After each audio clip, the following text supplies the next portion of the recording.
ఈరోజు అదే కాదు, ఈ రెండు రాష్ట్ర నాయకులతోని అంటే వీళ్ళంతా కూడా ఆంధ్రప్రదేశ్ కర్ణాటక రాష్ట్రానికి ఏజెంట్గా ఉన్నారు. ఈ నాయకులందరూ కూడా వారి ప్రయోజనాల కోసమే పనిచేస్తున్నట్టు కనిపిస్తుంది తప్ప, ఎందుకంటే కృష్ణా జలాల వాటా గురించి మొదటి నుంచి కూడా పోరాటం జరుగుతూనే ఉన్నది. తెలంగాణ రాష్ట్ర సాధనకై ఏ రకంగా పోరాటం జరిగినదో ఆది నుండి కూడా గతం నుంచి కూడా ఈ కృష్ణా జలాల గురించి పోరాటం జరుగుతూనే ఉన్నది. అటు కర్ణాటక ఇటు ఆంధ్రప్రదేశ్తో మరి వాటా గురించి మరి ఫైట్ చేస్తూ ఉన్నాం. మాకు దాంట్లో మా వాటా మాకు రావాలని ఫైట్ చేస్తూ ఉన్నాం. దీంట్లో కేంద్రం జోక్యం చేసుకొని మరి యొక్క బోర్డు ద్వారా మన పైన పెత్తనం చేయడానికి చేస్తున్న ప్రయత్నాన్ని 10 సంవత్సరాలుగా ప్రయత్నం చేస్తూనే ఉన్నారు.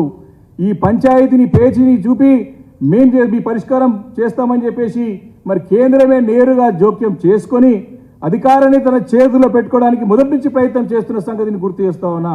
దీన్ని గతంలో మరి కేసీఆర్ గారి నాయకత్వంలో గట్టిగా తిప్పికొట్టినది. మరి ఇన్ని రకాలుగా ఒత్తిళ్లు వచ్చినా రాష్ట్రంలో మరి పార్టీ మా కేసీఆర్ గారి నాయకత్వంలో బీఆర్ఎస్ పార్టీ అధికారంలో ఉన్నంత కాలం, కేసీఆర్ గారు ముఖ్యమంత్రికి ఉన్నంత కాలం తలగ్గలేదు.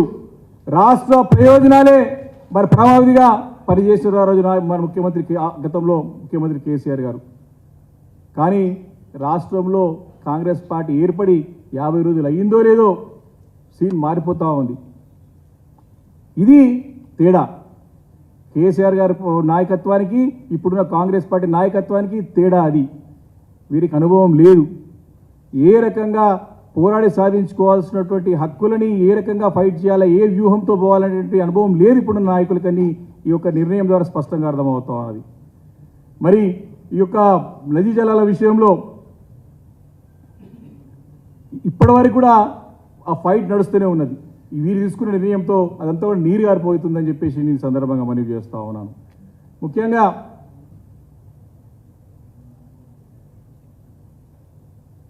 ఒకటి ఈరోజు స్పష్టంగా అర్థమవుతుంది ఏముందంటే, వీరి యొక్క అనుభవరాహిత్యం వల్ల రోజు రోజుకి తప్పుడు నిర్ణయాలతోని రాష్ట్రం యొక్క హక్కులని ఏ రకంగా కోల్పోతుందని చెప్పేసి ఈ సందర్భంగా నేను మనవి చేస్తూ ఉన్నాను. అంతేకాదు, గతంలో మనం ఎన్నో చాలా స్పష్టంగా షరతులు పెట్టినాం. ఎన్ని ఒత్తిడి తెచ్చినా ఫస్ట్ ఇమీడియట్గా ప్రాజెక్టుల యొక్క ఆపరేషన్ ప్రోటోకాల్స్ మాన్యువల్స్ని తయారు చేయాలని చెప్పి ఫస్ట్ డిమాండ్ పెట్టినాం. నీటి వాటా తేల్చాలని చెప్పి మరి కనీసం తెలంగాణ ఆంధ్రప్రదేశ్లకి సమాన హక్కు చెరిసగం వాటా ఇవ్వాలని ప్రధానంగా డిమాండ్ ఉండే. ఇంకా చాలా డిమాండ్లు చాలా డిమాండ్లు మరి దీంట్లో ఎలక్ట్రిసిటీ ప్రొడ్యూసర్లు కానీ చాలా డిమాండ్లు గతంలో పెట్టిన సంగతి నేను గుర్తు చేస్తూ ఉన్నాను. కానీ ఇవన్నీ కూడా కేంద్రానికి దారాదత్తం చేస్తూ మరి తీసుకునే నిర్ణయం కనబడుతూ ఉంది.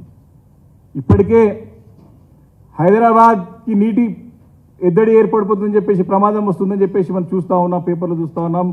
సంబంధిత శాఖ అధికారులు కూడా అక్కడక్కడ మరి ప్రకటనలు చేస్తూ ఉన్నారు.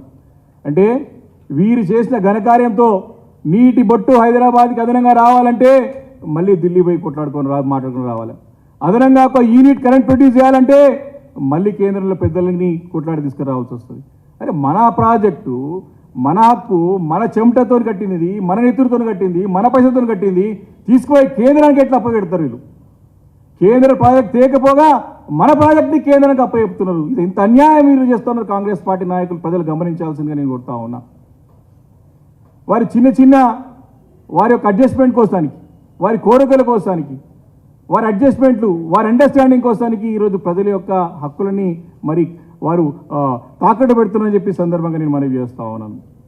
ఈరోజు అనేక సీట్లు మహబూబ్నగర్ జిల్లా కానీ, అటు నల్గొండ జిల్లా కానీ, అటు ఖమ్మం జిల్లా కానీ వన్ సైడ్గా మరి కాంగ్రెస్ పార్టీకి ఎమ్మెల్యేలు గెలిపించేందుకు అక్కడ ప్రజలకి మరి పార్టీ నాయకులు ప్రభుత్వం ఇచ్చినట్టు బహుమానమా అని మేము ప్రశ్నిస్తూ ఉన్నాం. ఈరోజు తెలంగాణ ప్రయోజనాల కోసం పోరాడే పార్టీ కేసీఆర్ గారి నాయకత్వంలో గులాబీ జెండా బీఆర్ఎస్ పార్టీ. లేకుంటే మరి ఇప్పటికైనా సరే వాళ్ళ పక్షాల నుండి పోరాటం చేస్తానికి మేము సిద్ధంగా ఉన్నాం. కాబట్టి ఎంత నష్టం జరుగుతుందో ప్రజలకి వివరించి, తప్పకుండా రాబోయే రోజుల్లో వివరించి చెప్పి ప్రజలను చైతన్యపరుస్తామని చెప్పి మనం చేస్తూ ఉన్నాను. కాబట్టి ఇంకేమేమి నిర్ణయాలు తీసుకొని ఇంకేమేమి ప్రజలకి ఇబ్బందికర పరిస్థితులు చెప్తారో ఒకసారి మరి ప్రజలందరూ కూడా అయోమయంలో ఉన్నారు. వీరు తీసుకునే నిర్ణయం వారికి తెలియదు, తీసుకునే నిర్ణయం వాళ్ళేమో ఒప్పుకోలేదని ఒక దాంట్లో చెప్తారు. మళ్ళీ క్లియర్గా ఎప్పుడేమో క్లియర్ కట్గా వారు స్టేట్మెంట్ ఏజెన్సీ గారు స్టేట్మెంట్ చేయడం జరుగుతూ ఉంది. కాబట్టి ఇలాంటి షరతులు లేకుండా డిమాండ్ పరిష్కరించకుండా మరి కృష్ణా రివర్ మేనేజ్ బోర్డుకి అప్పగించడాన్ని బీఆర్ఎస్ పార్టీ తీవ్రంగా వ్యతిరేకిస్తున్నది. దీనిపైన ఇప్పటికే కేంద్ర మంత్రి షెకావత్ గారికి ఎంపీలందరూ కూడా లిఖితపూర్వకంగా ఇవ్వడం వారికి రిప్రజెంటేషన్ ఇవ్వడం జరిగింది. దీనిపైన పార్లమెంట్ కూడా ఫైట్ చేస్తాం, రాష్ట్ర స్థాయిలో కూడా ఫైట్ చేస్తాం. దీనిపైన సమాధానం చెప్పాలి.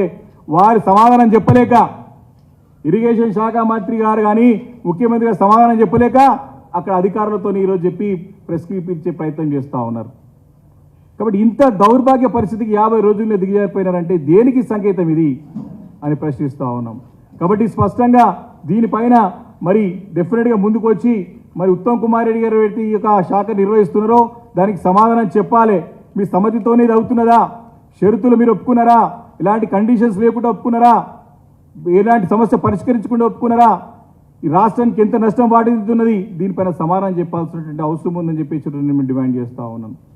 కాబట్టి ఈరోజు స్పష్టంగా ఏదో ఇంద్రవెల్లిలో పోయి పార్లమెంట్ ఎన్నికల గురించి ప్రచార సభ కాదు, దీన్ని రాష్ట్ర ప్రజల హక్కులని మరి కాపాడే ప్రయత్నం చేయాలి ముఖ్యమంత్రి గారు.